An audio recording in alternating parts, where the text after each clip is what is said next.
So we got some tomato plants, and they're outgrowing their container. They're starting to bear fruit, and I need to transplant them into a new container, and I need it to be supported like this. So, and I need it to be as cheap as I could get it and sturdy. So this is a $3 bucket from, your local store. And then this was the handle. I pulled it off. We don't need the handle. This I had already. You can buy these on sale. When they go out of season, you can find them on sale. I don't know what this runs, maybe $5 to $7, something like that. But you can get it much cheaper if you get it on sale. So all in all, we got only a few bucks here. So we got under $10 here.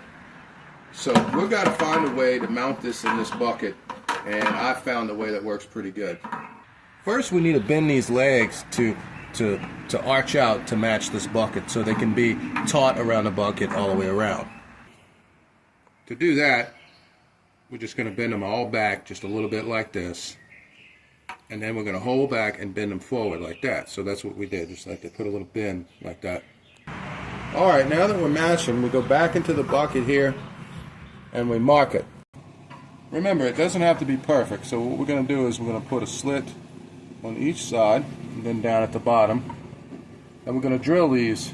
You're going to need some zip ties, and you want to get a drill bit that is just big enough to fit a drill bit to fit a zip tie through.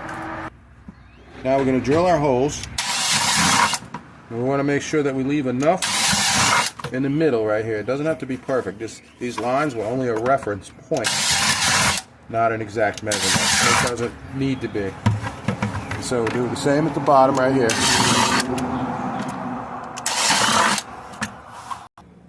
Last thing we got to do is bend some feet on this thing. These feet go inside the bucket. Alright, so now we can put our zip ties on. And we got our feet bent so that when we put our zip ties down here at the bottom, they don't pull out of the bucket.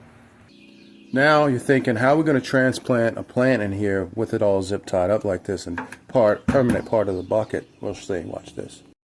Cut the two bottom rungs. This is where we're going to put our plant in.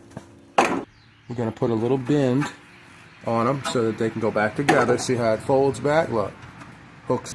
Alright, here's our access. So all we do is bend these back once we put the plant in. Don't forget to drill your drain holes on the bottom.